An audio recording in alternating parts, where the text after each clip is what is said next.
Assalamualaikum warahmatullahi wabarakatuh. Waalaikumsalam warahmatullahi wabarakatuh. Sobat muda, ngopi kali ini kita akan membahas dan ngopi bareng tentang peran kolektif dari sebuah gerakan yang mana salah satunya harus menjadi sejarah di dalam pergerakan Indonesia juga, yang mana gerakan tersebut dinamakan dengan Gerakan Buruh. Dan pada ngopi kali ini kita akan ngobrol bareng dengan kawan-kawan buruh, yaitu ada Kang Eki dan Teh Nonot. Please welcome.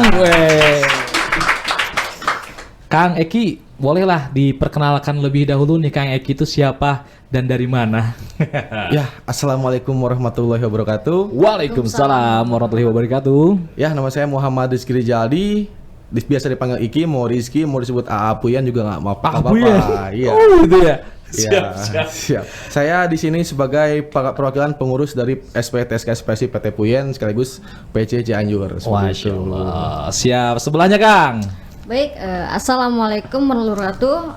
Perkenalkan, nama saya Nurani Suharmi, bisa dipanggil Nonot juga ya, untuk lebih ramahnya gitu kan. Lebih akrab, lebih akrab. Lebih akrab kan, lebih dekat itu lebih baik. Saya perwakilan dari pengurus PUK SPTSK Ekspresi PT Puyen, dan saya juga sebagai pengurus pimpinan cabang juga di TSK. Oke, ini teman-teman Kang Eki dan Kang Eki aja ya saya ngobrolnya ya. Iya, Iki bisa, Eki bisa. Kang Eki aja. Iya. Kang atau piraku AA Puyan sama Teteh Puyan. Oh iya, ya. siap. Itu mah maskotnya nih. Ini iya, kita benar. lebih dekat nih. AA Eki dan juga Teh Nonot nih. Kang Eki, tentang buruh nih hari ini. Iya. Perspektif Kang Eki sebagai sekarang juga salah satu pengurus serikat buruh ini, bagaimana kondisi buruh hari ini, Kang Eki? Ya, seperti yang teman-teman ketahui semua, saat ini buruh sedang tidak baik-baik saja, Pak, gitu ya, atau Kang ya. Karena kan memang sekarang bisa dilihat baik di Jakarta, daerah-daerah manapun itu sekarang sudah terjadi penolakan tentang suatu klaster ketenagakerjaan atau Omnibus Law itu sendiri, seperti itu. Cuman ya di tengah krisis seperti ini, kita kaum muda harus ada pergerakan yang harus out of the box biar nggak stagnan pergerakan buruh itu. Nanti kita ngobrol lebih panjang lagi seperti itu. Tentang itu ya. Tentang itu. Kalau dari Teh Nonot sendiri nih, permulaannya nih. Kalau menurut Teh Nonot sendiri, buruh itu seperti apa sih? Kalau menurut saya ya, buruh itu sebetulnya adalah suatu pekerjaan juga kan, kalau menurut hal simpelnya gitu. Buruh itu pekerjaan, tapi di sini buruh itu adalah sebuah kekuatan yang bisa sebuah gerakan, gerakan yang sangat hebat lah untuk skup yang luar biasa. Ya, yang besar ya Kang, karena ada beberapa kumpulan berkumpul, orang ya. Kalau berkumpul ya menjadi massa gitu. Iya, betul. Oke, dan di sini Kang Eki dan Teh Nonot ini juga sebagai pengurus Serikat Pekerja Seluruh Indonesia, cabang Cianjur. Nah, sebelumnya SPSI itu seperti apa sih, Kang?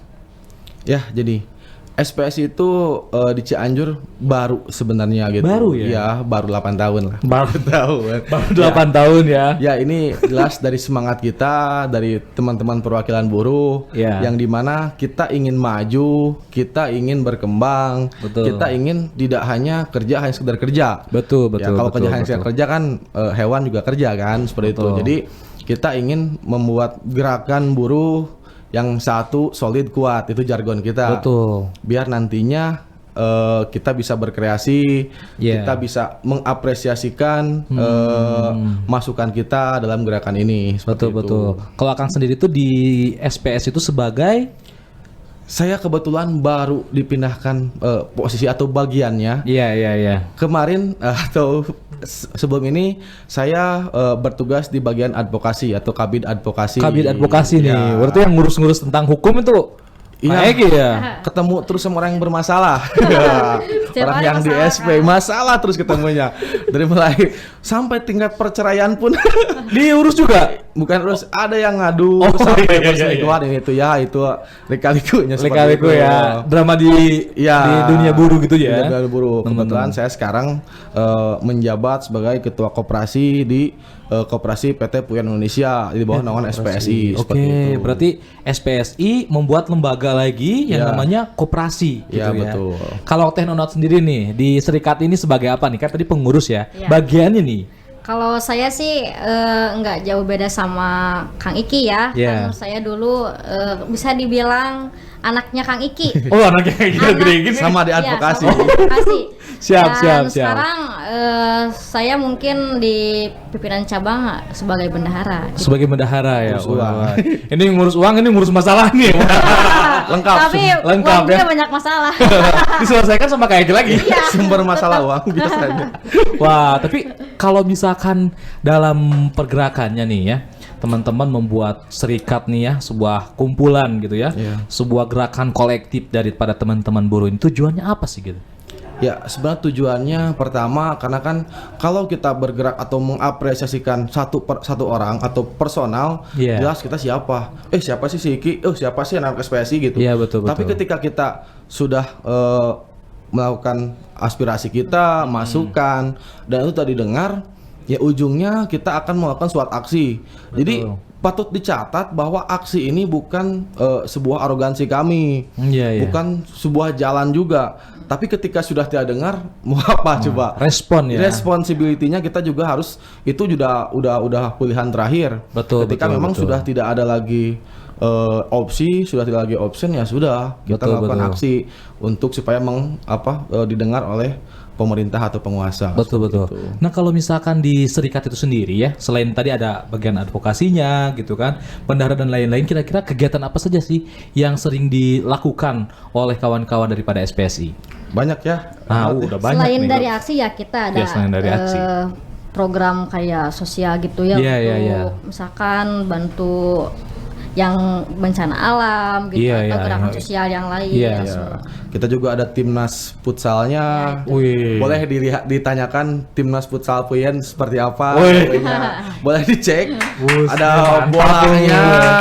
Jadi kita banyak banget ya. Mengurus organisasi itu harus yang profesional, bukan hanya cuman kita karena ada anggaran di sini, anggaran dari teman-teman karyawan supaya hobi mereka disalurkan tapi juga nggak asal-asalan gitu.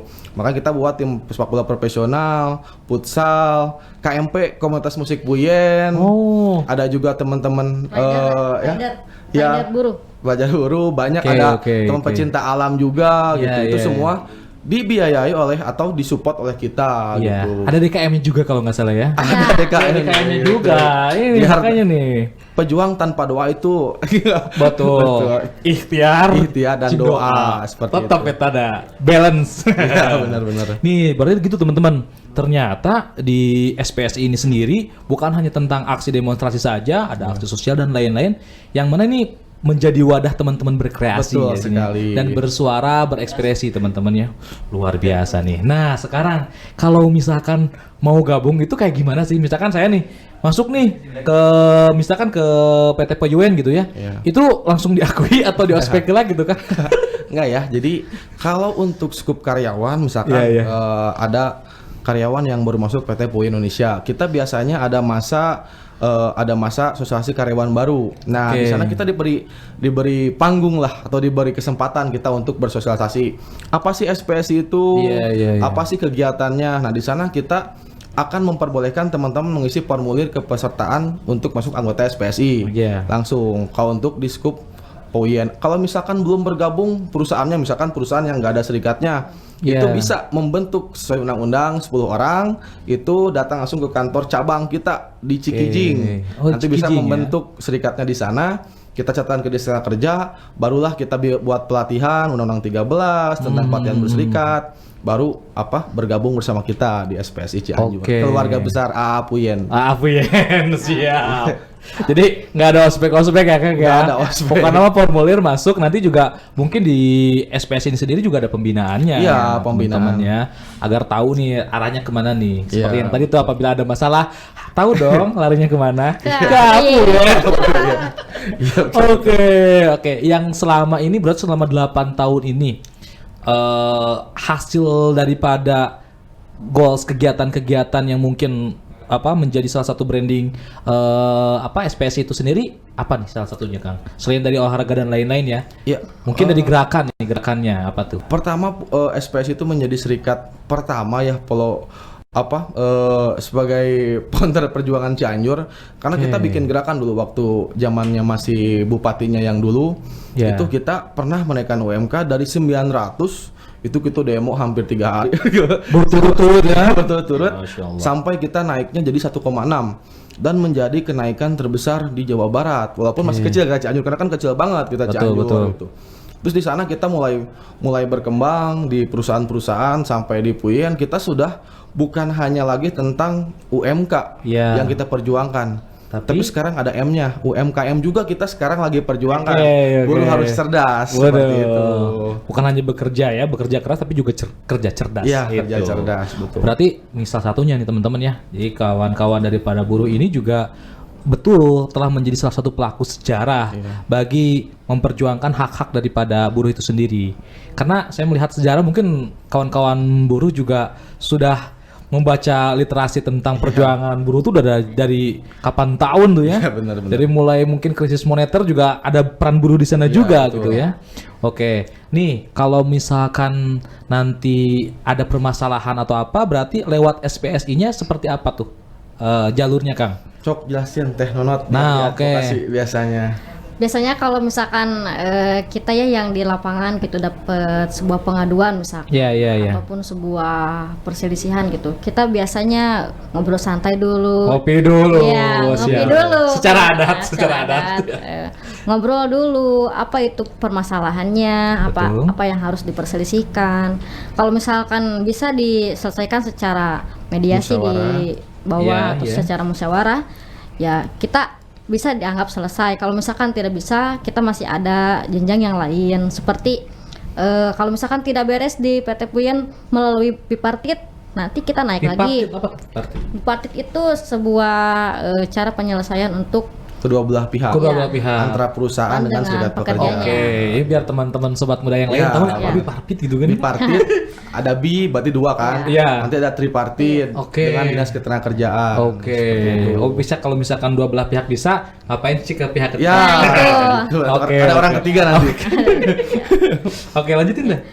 Setelah itu kalau misalkan mentok di bipartit, nanti kita akan naik lagi ke dinas untuk mediasi dengan pihak pemerintah juga ya sebagai mediatornya. Kalau misalkan di dinas kita masih mentok lagi, kita tidak bisa mediasi lagi, berarti kita harus mengajukan ke yang lebih tinggi, yaitu ke PHI atau Pengadilan Hubungan Industrial seperti itu. Ini tahapan-tahapannya. Dan di sana masih ada panjang prosesnya, masih ada seperti pertama kita harus registrasi dulu, nunggu dulu nomor perkara kan, setelah itu baru kita menjawab apa gugatannya perusahaan atau kita yang menggugat kan seperti itu.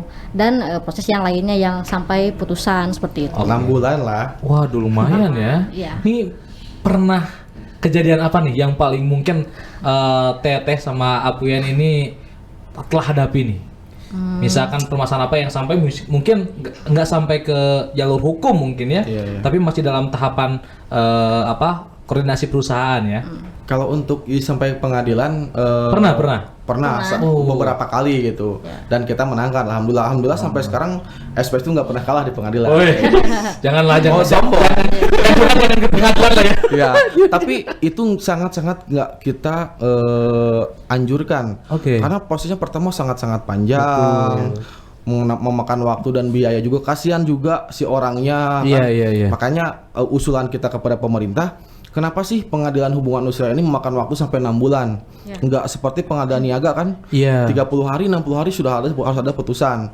Sementara kita kan pekerja loh, harus bayar atau ongkos 6 bulan gaji dia berapa, seperti itu kan. Itu kalau ke pengadilan juga butuh ongkos biayanya itu seperti apa tuh? Kalau untuk ongkos, biaya pengacara, registrasi semua ditanggung oleh TSK SPSI. Masya Allah. Ini sebagai badan hukum badan kita mengawal sampai selesai tanpa biaya SPSR pun.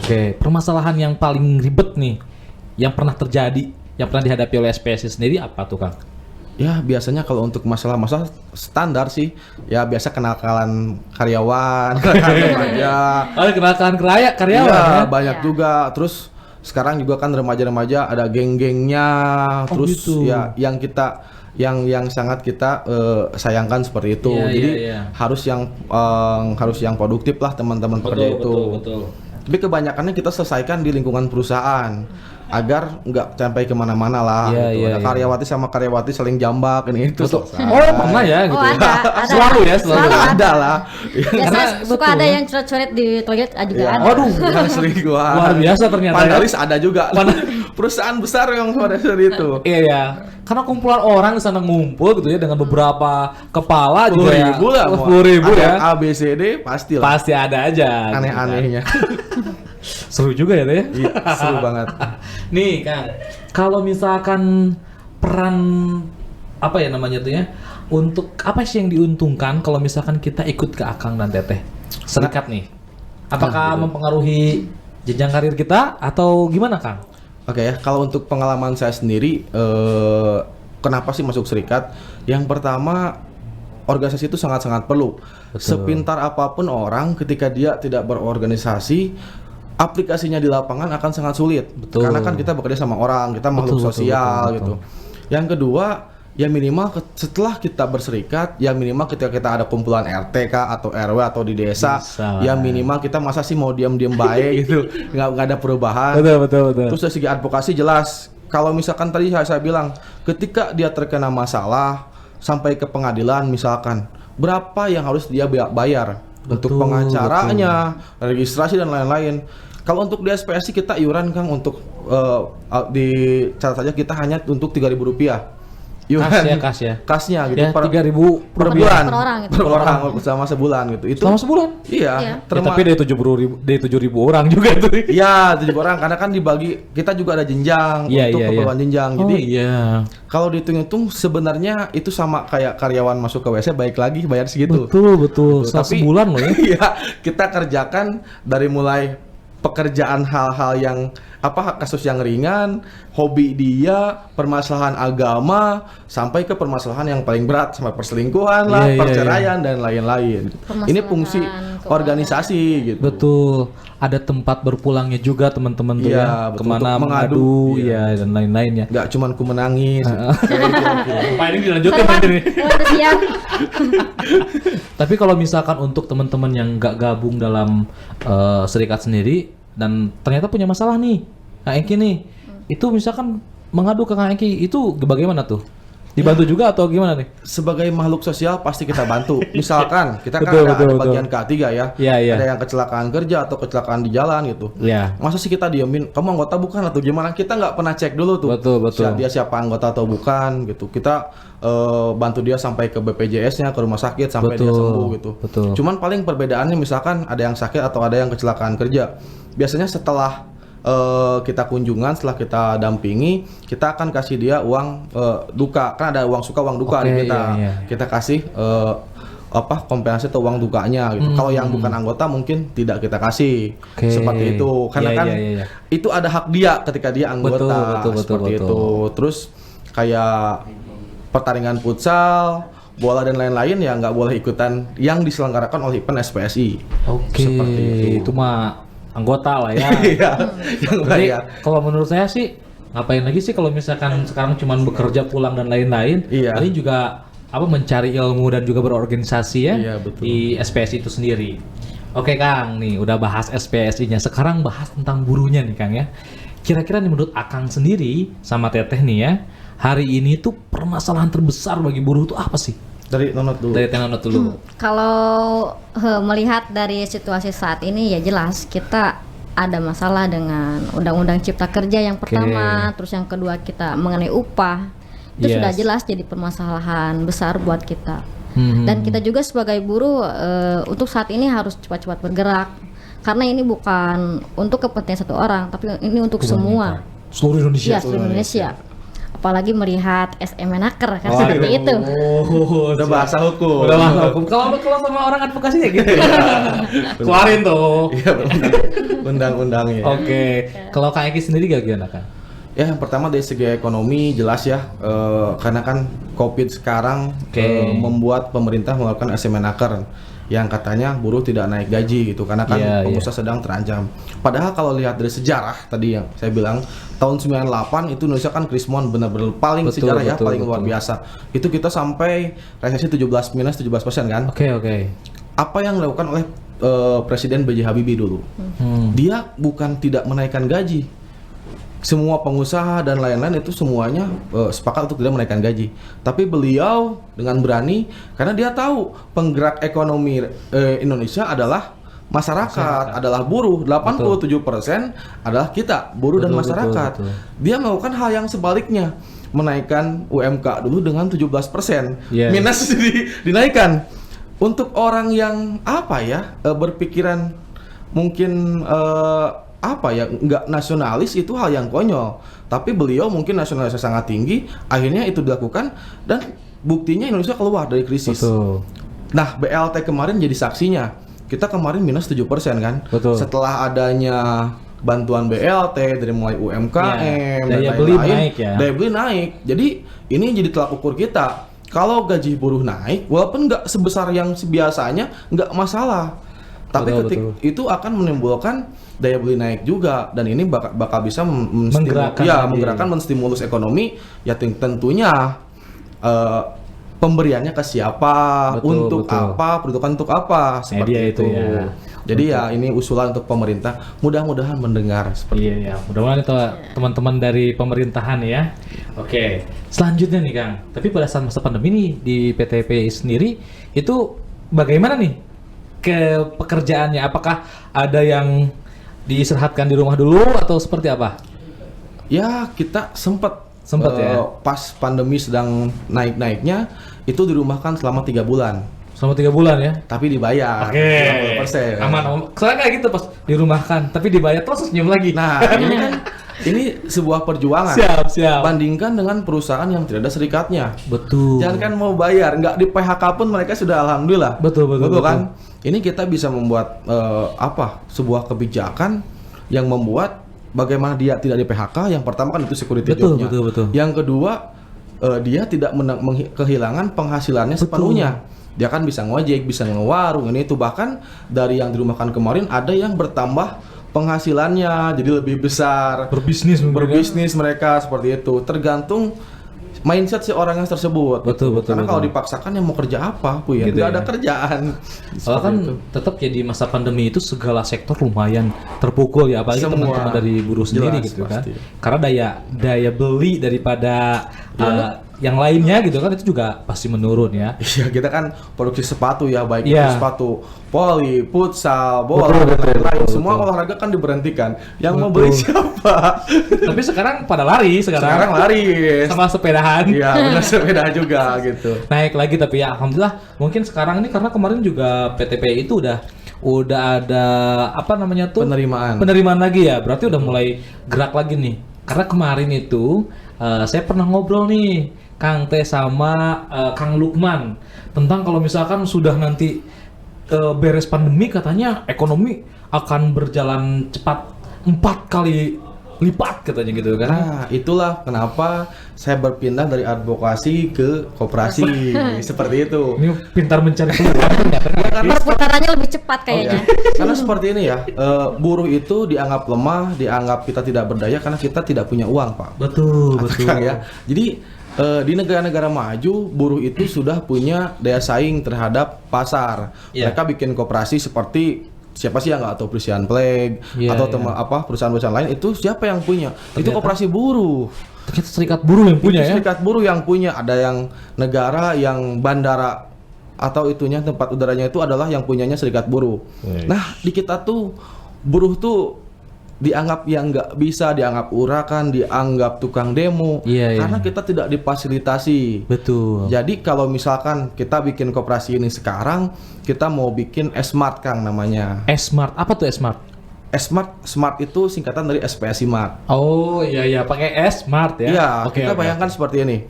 Ada 10.000 karyawan di Puyen. Ya. Misalkan mereka belanja 200.000 saja per bulan ke minimarket kita, berapa kalau dikalikan? 200.000 dikali 10.000 orang. Itu udah ngogolangin duit di sana tuh. Iya. Kalau misalkan buruh bergabung dan bersatu, kita bisa bikin yang luar biasa. Bahkan kita bisa bikin perusahaan. Seperti itu. PT PUN yang lagi. Nah, seperti itu. Jadi Mantap nih. ini yang membuat kita ada gagasan baik dari bikin minimarket, sekarang kita juga sedang ada di perbincangan pembuatan perumahan, simpan pinjam. Wah. Seperti itu. Plus saya pun gabung bersama Leomat untuk apa? Menopang teman-teman supaya tidak hanya bekerja, ada yang usahanya juga, investasinya di sana. Investasinya di sana. Ada keren banget nih. Seperti itu. Yang namanya kumpulan orang nih kalau misalnya udah kerja keras dan kerja cerdas, ini dapat menghasilkan sesuatu yang luar biasa nih. Iya. Emang kawan-kawan buruh harus kayak gitu nih. Kreatif, nggak cuman turun ke jalan saja. Ya betul. Makanya gabung SPSI. Gitu. Hanya. Kayak gitu dong ya. Iya, Gabung betul, SPSI. betul. Anda akan mendapatkan banyak manfaat. Ini hebat endorse ya.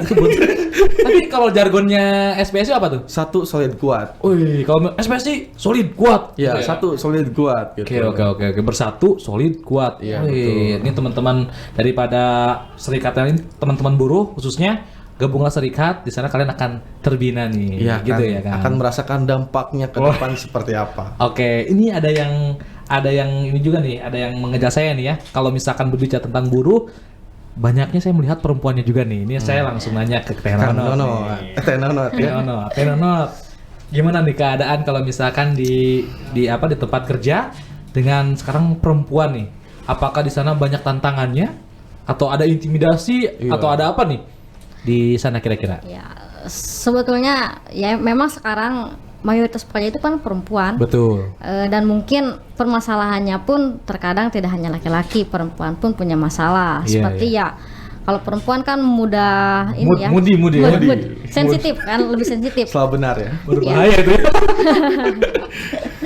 Contohnya kayak misalkan saling sindir sedikit, marah, kan itu harus diselesaikan. Di Terus kita harus lebih pinter-pinter lah menjelaskan apa itu hak pekerja perempuan, kan seperti itu. Kita harus bagaimana cara mengambilnya dan mungkin lebih ke apa ya?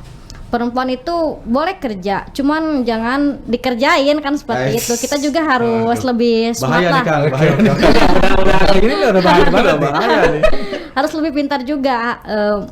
Jadi jangan monoton lah kalau untuk itu. Iya makanya. Apalagi ya tuh perempuan mah kan kalau nggak kerja.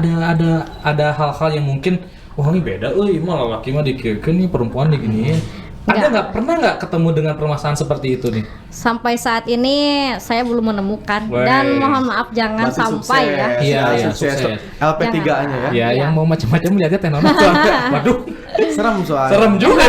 Perempuan selalu benar ya. Wah. Karena yang salah pria. Waduh, apalagi kalau misalkan lihat dari persentasenya ternyata perempuan paling banyak.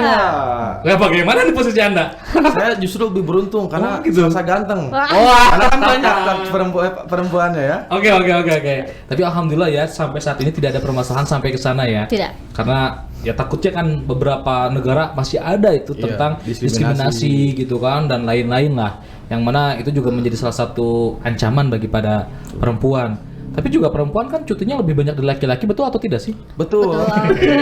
Sangat betul. Kalau laki-laki hanya ada 12 kayaknya, ditambah sama ngurus anak, mungkin cuti menikah. Kalau perempuan kan ada cuti headnya, tiap bulan. Ada cuti melahirkannya, ada. Oke. Gimana tuh?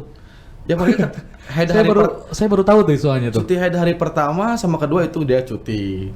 Terus nanti dia hamil. Cuti lagi. 7 bulan setengah cuti lagi sampai dia 3 bulan kan ke depan. Karena harus dinikah. Menikah, cuti lagi. orang tua meninggal, membaptiskan itu. Oke. Hal-hal yang seperti itu ya. Iya. Oke. Kalau misalkan melahirkan itu sampai berapa hari itu cutinya tuh kalau teman-teman? Kalau melahirkan itu 3 bulan, 1 bulan setengah sebelum, Iya, sampai dan 1 bulan setengah sesudah. Masa sampai lepas menyusui mungkin ya? Enggak juga, jadi kita sebulan setengah sebelum, sebulan setengah Oh iya, sebulan setengah yang penting udah recovery ya. Iya, Oke, luar biasa nih. Oke, untuk sekarang nih terakhir nih Teh ya. Untuk teman-teman sendiri nih, harapan untuk buruh ke depannya seperti apa nih? Teh Nonot dulu. Teh Nonot dulu. Kalau boleh. Ngopi Itu dulu. bukan properti itu, ngopi dulu. Ngopi dulu. Harapan saya untuk buruh ya ke depannya harus lebih cermat, cerdas tentang apa yang diberikan seperti kebijakan pemerintah gitu terhadap buruh. semakin kesini kalau buruh tidak cerdas maka buruh semakin tertindas. Betul. Dan untuk buruh juga harus memiliki saku dua ya. Jadi jangan kerja tapi ternyata masih kurang. Itu yang harus kita bangun seperti UMKM. Kita harus punya salah satu saku yang cadangan dan saku yang utama. Dan besar cadangannya. Besar cadangannya namanya. Karena kalau misalkan poligami kan nggak mungkin ya wanita kalau Oke. Waduh, ini sampai ke sana. Siap. Intinya pekerja buruh khususnya wanita itu harus lebih cerdas dan juga harus bisa multi skill lah. Oke, betul ya. Dari Kang Eki sendiri. Ya, kalau saya punya dua harapan buat buruh dan harapan buat pemerintah. Oke. Pertama saya untuk harapan buat buruh dulu. Yang pertama ya jelas buruh harus cerdas, harus kreatif. Di masa pandemi sekarang itu kita harus keluar dari zona nyaman. Kita nggak bisa mengandalkan bekerja menjadi karyawan tetap selamanya di sana kerja sampai meninggal misalkan itu. Betul. Kita harus benar-benar memutar otak kita, tidak cuman mengandalkan UMK ataupun lemburan saja. Betul. Kita harus makanya bergabung sama SPSI. Nah, gabung SPSI dong. Biar ada kita bisa berkumpul, kita bisa membuat struktur ekonomi yang besar. Betul. Agar kita ke depannya ketika kita ter-PHK, ketika nanti kan setelah mungkin 10 tahun ke depan, 20 tahun ke depan mungkin robot yang bekerja. Kita mau kerja apa? Kita sudah punya usaha, kitalah pelaku usahanya. Inilah tahapan-tahapan yang harus kita lalui ke depannya. Jadi kalau untuk berbicara perjuangan, saya kira Nonot sudah menjelaskan dari awal sampai akhir. Mungkin karena posisi saya sebagai ketua koperasi, jadi saya ingin buruh itu berdaganglah, ber-UMKM lah dan berkoperasi lah. Agar teman-teman ada wadahnya, ada orang yang membimbingnya seperti itu. Kalau untuk pemimpin baik itu dari daerah, gubernur sampai ke presiden, untuk daerah saya kira tolong buatlah perda supaya kita UMKM, buruh itu bisa terakomodir suaranya. Tidak hanya setiap pilkada atau setiap pilpres. Kami rakyat miskin, kami mendukung orang miskin, kami mendukung pekerja. Tapi tidak ada undang-undang yang mengaturnya, tidak ada regulasi yang mengaturnya, seperti itu. Jadi kami mohon tirulah teman-teman serikat buruh yang di luar sana, yang di negara-negara maju tentunya. Buruh yang bisa mempunyai saham walaupun minoritas di sebuah perusahaan, buruh yang bisa mempunyai saham di negara atau di BUMN. Jadi tolonglah kalau memang teman-teman politikus, teman-teman dari mulai bupati, gubernur sampai presiden cinta kepada kita, sayang kepada buruh, tidak ingin lihat buruh demo ke jalan lagi, tolonglah buatlah peraturan perda, mau perpu atau di undang-undang yang bisa mengakomodir aspirasi dari kita, seperti itu. Betul ya. Ini pesan untuk teman-teman buruh dan teman-teman yang pemangku kebijakan. Betul sekali. Ini udah lengkap sekali nih. Sebelum saya tutup nih Kang ya, ini apalagi masuk ke dalam nanti kepemimpinan gitu ya. Saya mau tahu dulu nih pandangan dari teteh sekalian, teteh sama akang sekalian nih tentang pemimpin muda. Setuju nggak kalau pemimpin muda? Kalau menurut saya ya secara pribadi, saya lebih suka yang muda. Aduh, pastilah. Tapi bukan berarti suka berondong ya, bukan ya. Karena yang muda itu bukan berarti mereka tidak memiliki pengalaman, bukan. Tapi yang saya perhatikan yang lebih muda itu yang lebih kritis. Termasuk yang lebih suka ngulik-ngulik apa gitu, yang lebih ekstrim lah daripada yang tua gitu. Kreatif ya. Lebih kreatif juga. Karena kalau misalkan pemuda itu teman-teman ya, itu tidak menawarkan masa lalu, mereka menawarkan masa depan. Iya. Coba kalau Kang Eki sendiri pemimpin muda. Ya, kalau menurut saya pimpinan harus muda, bukan hanya umurnya saja yang muda, tapi pemikirannya, konsepnya, regulasinya harus sangat-sangat muda gitu. Karena ya kalau cara-cara usang sudah kita nggak bakal bisa bersaing. Carilah new economic model, mau MMT, mau seperti apa, agar Indonesia ini nggak, atau bukan Cianjur ini, apalagi Cianjur ya, IPM terkecil loh, se-Jawa Barat, rasanya sakit sekali saya kedengarnya gitu ya. Yang mudah-mudahan ada sosok muda, pemikiran muda yang bisa membuat kita maju. Jangan terakhir lah tuh K2 Paneri kayak, atau minimal kalau bisa kan nomor 1 Jawa Barat lebih bagus. Karena IPM itu sangat berpengaruh. Dan juga saya mohon untuk Cianjur maju, masukan saya lebih banyak perbanyak universitas. Oke, Karena Depok bisa maju ke universitas. Betul, Cianjur masih terbatas universitasnya. Jadi mohon masukan dari saya seperti itu. Betul nih, pemimpin muda gitu ya kan. Iya. Tapi pemimpin muda sangat banyak sekali harapan ya. Karena pada saat pemimpin muda juga tidak mempunyai beban masa lalu. Iya, benar. Yang mana mereka dituntut untuk menjadi salah satu pembaharu nih. Kita upgrade Cianjur baru, oke kan? Iya, siap. Oke, terima kasih Kang Eki sama Teh Nonot nih. Sebelum saya tutup, kita hidup buruh dulu dong. Siap. Tapi dipimpin sama Kang Eki. So Kang, Oke ya, 3 kali berarti ya. gimana dulu latihan dulu saya. Kalau saya bilang TSK 1, TSK kuat. Briefing dulu nih, kayak briefing dulu. Not aja. Gini. Jadi saya deg-degan ya. Coba Teh. Kalau saya bilang TSK 1. Satu, go. Nah. TSK satu. Ya, TSK solid. Solid. TSK Kuat. kuat. Oke. Pas yang terakhir TSK SPSI satu solid kuat. Oke, siap. Kalau Yuk. misalkan saya nggak kecepatan, kalau misalkan lambat, saya lip sync ya Kang ya. Iya, siap. Udah lumayan yang terakhir TSK SPS ini bisa 1 kebal solid lewat. kuat ya siap. Siap. Ya. Sok noh, Ayo, pimpin. TSK 1 TSK solid. TSK Kuat. TSK SPSI 1 solid kuat. Hidup. Sobat muda, cukup sekian podcast kita hari ini bersama kawan-kawan buruh. Nantikan lagi podcast selanjutnya yang menginspirasi dan mengedukasi. Assalamualaikum warahmatullahi wabarakatuh. Hidup buruh. Hidup buruh. Oke.